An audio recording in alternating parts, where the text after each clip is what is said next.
Muy buenas tardes. Hoy tenemos el placer de contar con Víctor Ortegón, psicólogo, entrenador personal y un coach nutricional excelente. Víctor, bienvenido. ¿Qué tal estás? ¿Cómo te encuentras? ¿Qué tal, Alex? Gracias. Un placer estar por aquí. Y nada, todo lo que sea aportar mi granito de arena, bienvenido sea. Así que un placer. Bueno, gracias a usted por aceptarnos la invitación. Nada. Pues realmente para nosotros es un placer poder contar con personas especialistas en la materia para enfocar uno de los temas que más traen de cabeza a las personas, y es los hábitos. Víctor, la primera pregunta: ¿cómo podemos realmente ser capaz de cambiar nuestros hábitos? ¿Qué podemos hacer nosotros? Exacto, es lo que tú dices, que hoy en día, aunque no se es consciente todavía de la importancia que tienen los hábitos, porque siempre tenemos en mente el típico cuerpo que queremos tener y demás, al final la base de todo siempre se centra en los hábitos. Nunca vas a llegar a tener el cuerpo que deseas si ese hábito no está bien consolidado y no lo trabajas bien. Entonces, antes que nada, hay que saber lo que es un hábito. Y un hábito no es más que una conducta que al principio se realiza de forma deliberada, es decir, conscientemente, pero que tras su repetición, si se ejecuta una vez tras otra, al final se realiza de forma automática, es decir, inconsciente. ¿Qué es lo que pasa? Que aquí el cerebro tiene mucho que ver. Es decir, un hábito no se produce así porque sí, sino que siempre va precedido de un hábito siempre va precedido de una señal, ¿vale? Esa señal, como puede ser, por ejemplo, si ponemos el ejemplo de lavarnos los dientes, puede ser, yo que sé, por ejemplo, cuando te levantas y el aliento está así un poco regular, pues se te viene ahí, después de haber repetido tantas veces esa conducta, se te viene la señal de, vale, tengo el aliento que me gustaría tenerlo un poco mejor, y a ti directamente se te viene a la cabeza el lavarte los dientes. Esa es la primera condición que necesita un hábito, una señal. Luego, justo después de realizar esa conducta que tengamos como objetivo para generar el hábito, es que tiene que haber una recompensa inmediata. Es decir, en el caso del ejemplo de lavarnos los dientes, es que tenemos ese frescor justo después que nos da el lavarnos los dientes. Entonces, aquí el cerebro, ¿por qué implica tanta importancia? Porque se ha visto como, por ejemplo, en la relación con la comida, hay diferentes zonas del cerebro donde se activa mucho más. Es decir, que esa recompensa puede ser incluso en mayor grado. No es lo mismo el placer que te puede producir, por ejemplo, lavarte los dientes, que una comida súper ultra procesada con un azúcar súper alta, donde el nivel cerebral ahí se activa al máximo, y eso sí que puede producir un placer pues más, digamos, más fuerte de lo normal. Entonces, claro, ahí hablamos que cuando estamos hablando de un hábito malo en relación a la comida, ahí erradicarlo es un poquito más complicado. Pero bueno, así para resumir, digamos que eso, un hábito es una conducta que tras muchas repeticiones se ejecuta al final de forma inconsciente, y que siempre sí o sí, sea bueno o malo, va a traer una recompensa inmediata. Es decir, puede ser buena o puede ser mala, pero el cerebro no distingue entre ambas. Por ejemplo, si nos vamos ahora, que seguramente tocaremos el aspecto del ejercicio físico y demás para la gente que le cuesta mucho comenzar, ¿por qué muchas veces decidimos quedarnos en casa antes que ir al gimnasio? Y decidimos, por ejemplo, quedarnos en el sofá. Pues una de las recompensas inmediatas que nos puede dar el quedarnos en el sofá es simplemente que, yo qué sé, por ejemplo, después de estar un día súper estresado en el trabajo, si nos quedamos en el sofá, nuestro cuerpo se relaja. Es decir, esa pequeña recompensa inmediata es la que está haciendo que al final pues nos quedemos en casa, y obviamente eso al final, si se produce una y otra vez, será más complicado de erradicar. Pero Perfecto. eso, al final tiene que haber siempre una recompensa, sea buena o mala. Puede ser buena, como lavarte los dientes, que es algo positivo, o una mala, como es quedarte en tu casa en el sofá. El tema es un poco el sentido de que aquí tengo como, sí, contrariado, ¿no? A nivel personal. Yo quiero empezar, pero me da pereza, ¿sabes? Y enseguida por ejemplo, en el entrenamiento, no encontramos los resultados inmediatos, ¿no? O deseados, ¿sabes? Ese es el tema. Entonces, ahora se me ocurre algo que me pasa mucho con los clientes y es el que es tan importante obtener las valoraciones para ir viendo un poco las progresiones, ¿sabes? Exacto. Para poder realmente obtener, digamos, un premio a corto plazo, ¿sí? Y aparte, ir creando el hábito. El hábito en un principio, el cerebro, por lo que me das a entender, no genera el hábito hasta a partir de cierto tiempo. ¿Cuánto tiempo sería aproximadamente? Esto depende mucho de la conducta. Es decir, la conducta, cuanto más compleja sea, más distanciada, o sea, más tiempo se va a necesitar en que se reproduzca el hábito. No es lo mismo coger las llaves antes de salir de la casa a ir al gimnasio, que eso requiere ponerte una ropa diferente, coger las cosas de la bolsa para el gimnasio, ir allí.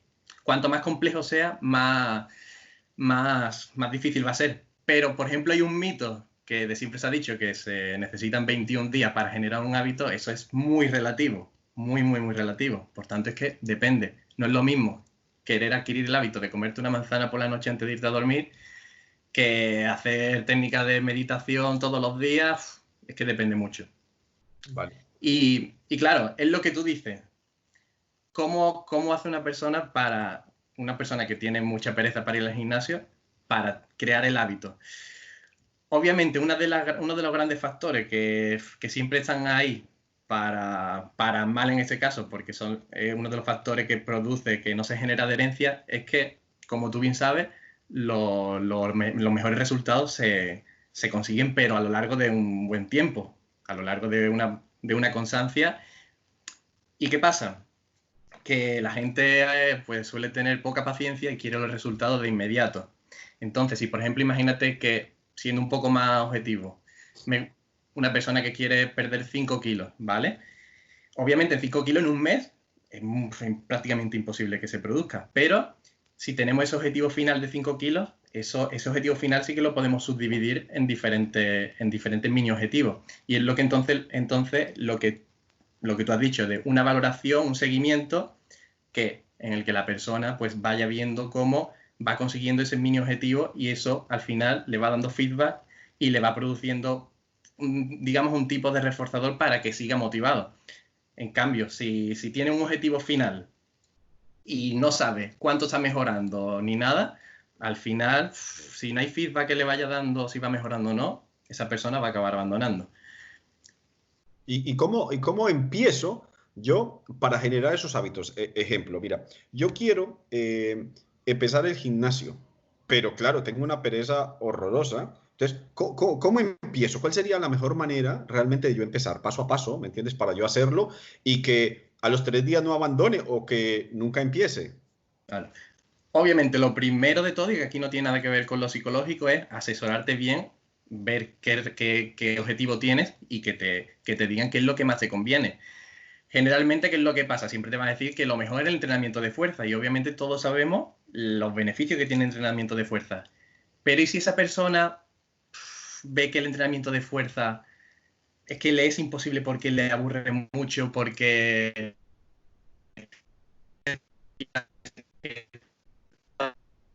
se le va a enviar mal y demás? Y bueno, por muchas más razones decide no ir, pues quizá le venga bien, mejor que quedarse en casa, irse a las clases dirigidas, cosa que eso ahí se enfoca mucho más en lo social, porque ahí comparten el mismo objetivo, suele ser gente que no está tan fuerte, que lo mismo que tiene el mismo motivo como para ir para allá, pues quizá le convenga clases dirigidas. Entonces lo que yo digo es, al final lo que te genera adherencia, lo que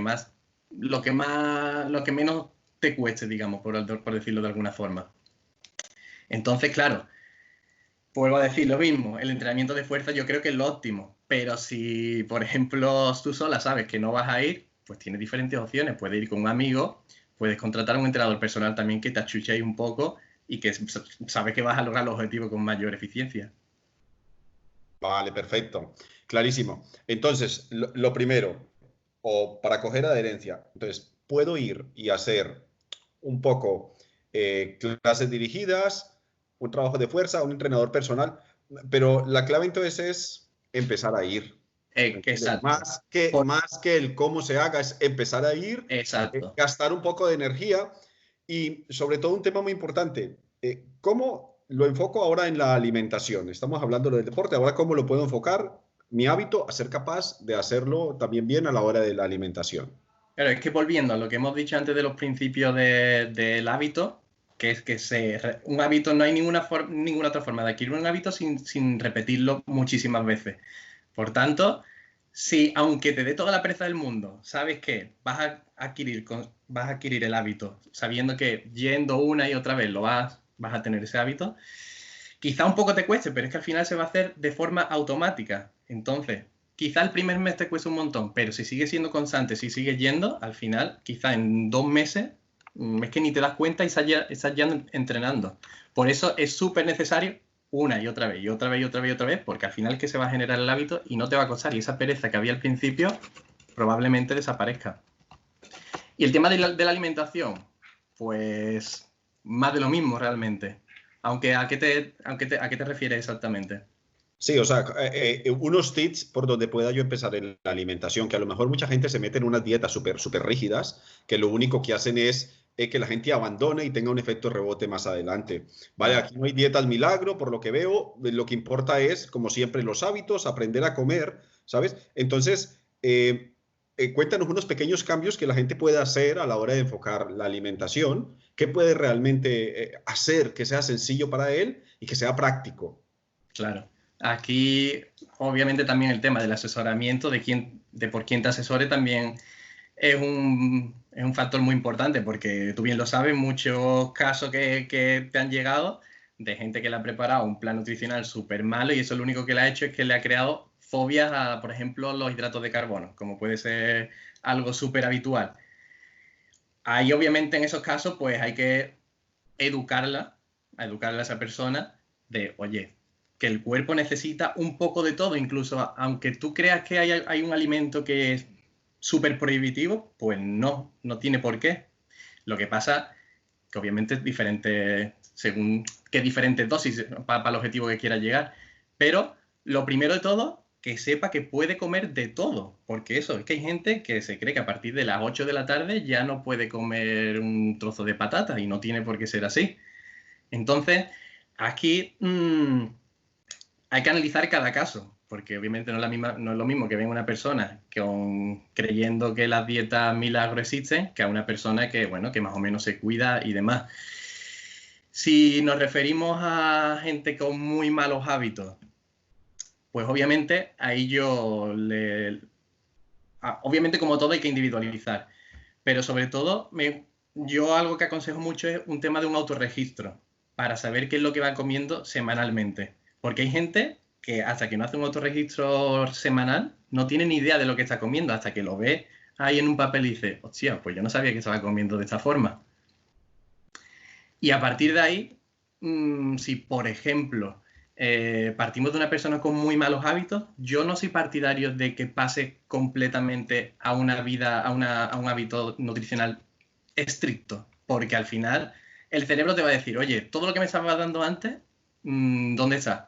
Entonces yo soy más partidario de ir mejorando poquito a poco, ir analizando semanalmente y si es una pequeña mejora respecto a la semana pasada, pues bienvenido sea.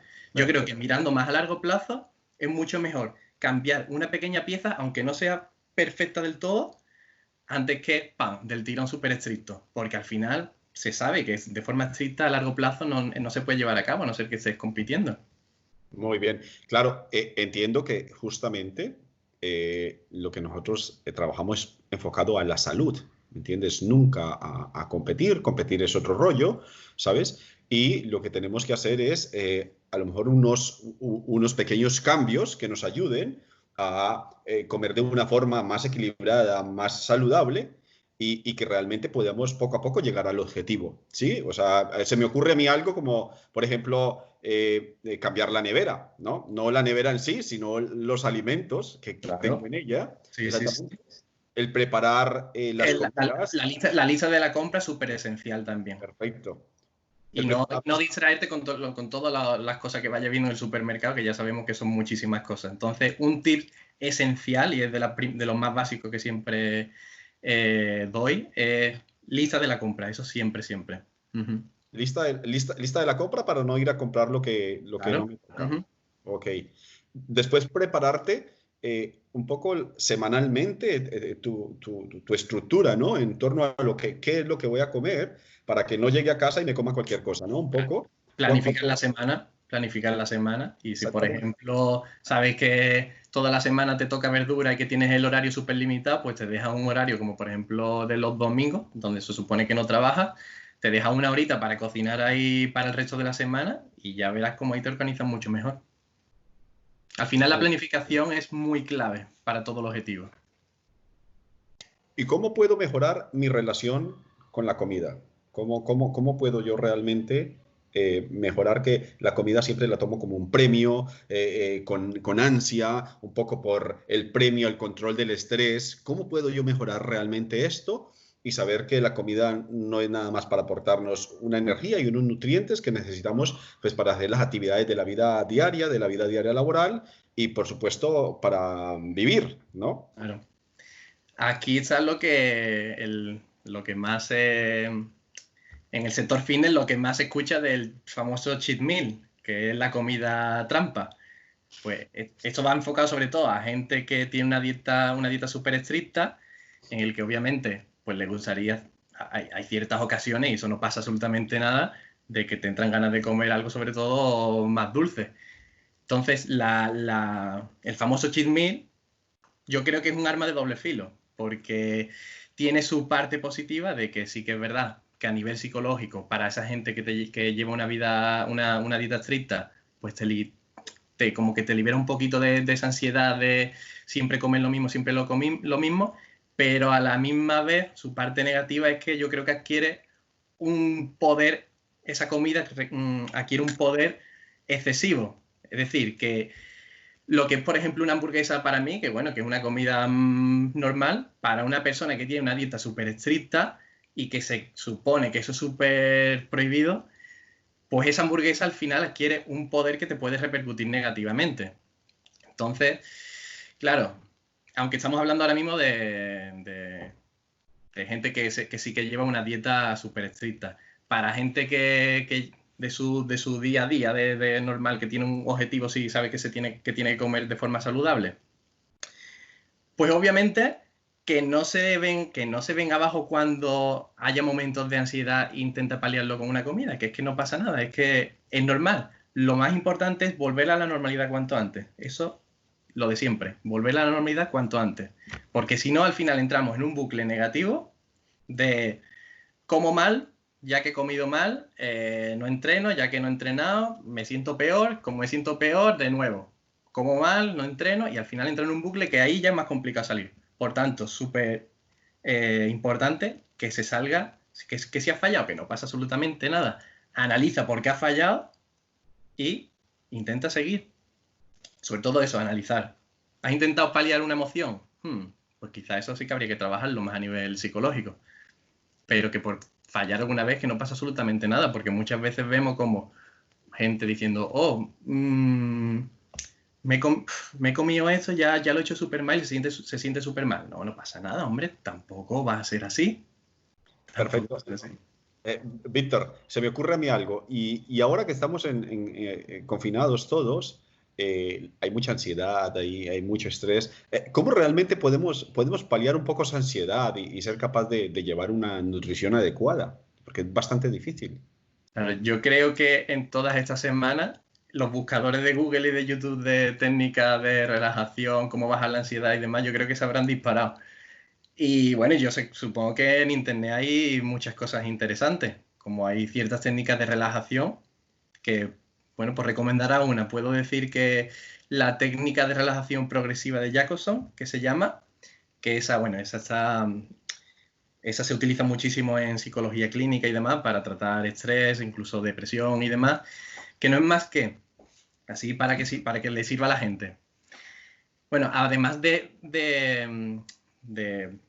relajarte primero, digamos, de alguna forma, de estar en un entorno tranquilo, así relajado y demás, no es más que dividir el grupo en 16 grupos, dividir el cuerpo, perdón, en 16 grupos musculares diferentes, ¿vale? Empezando, por ejemplo, por los flexores de aquí de los dedos de la mano.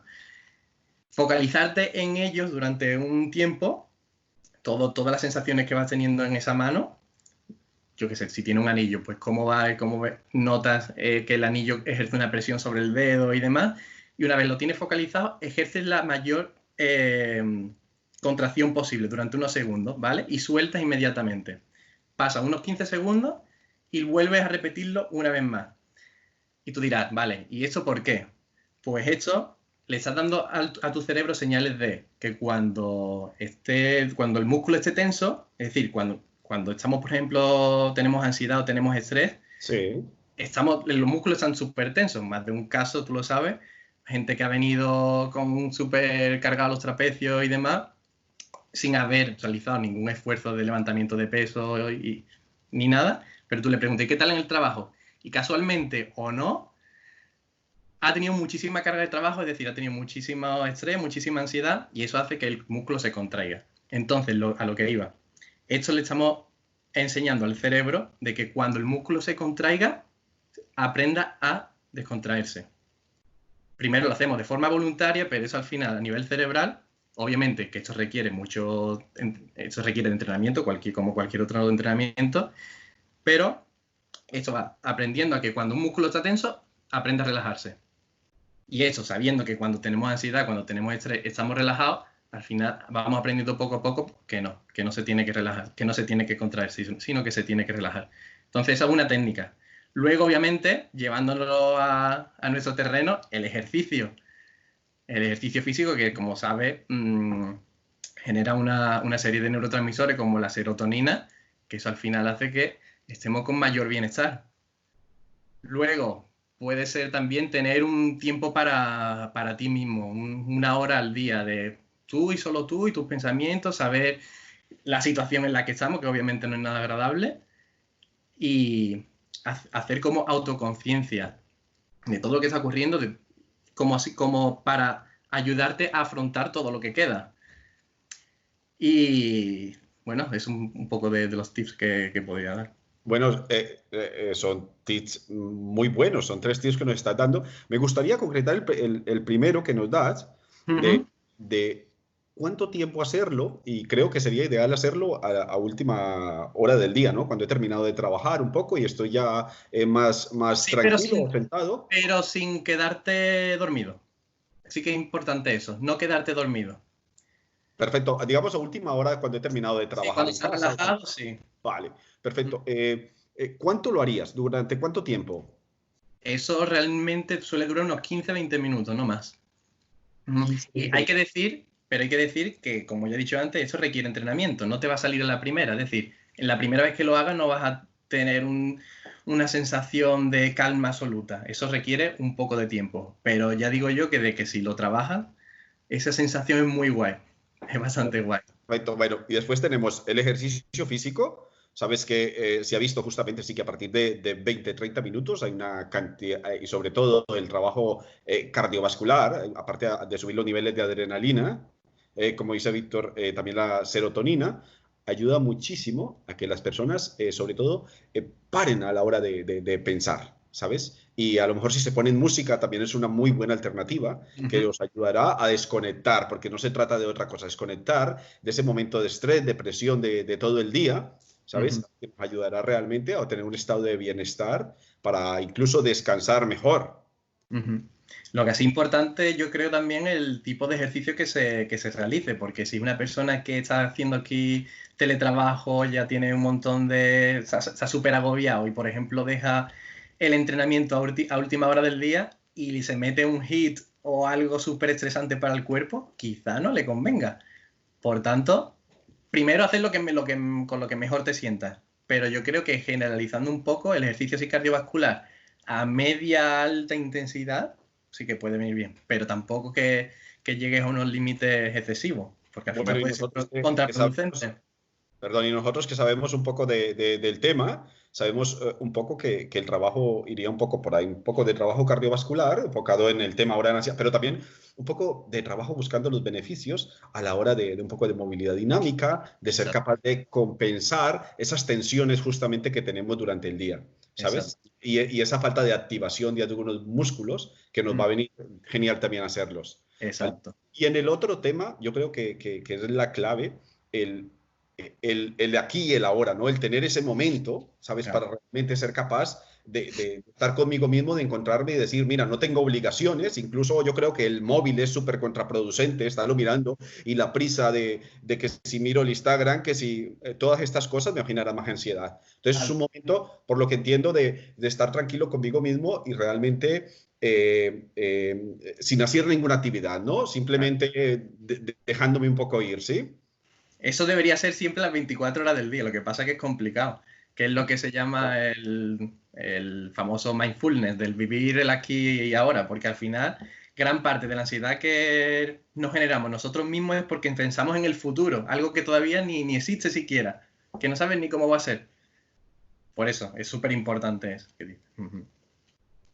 Vale, hoy me ha encantado esta charla contigo, ¿sabes? Hemos sacado un montón de cosas en claro, ¿sabes? Súper interesante, ¿vale?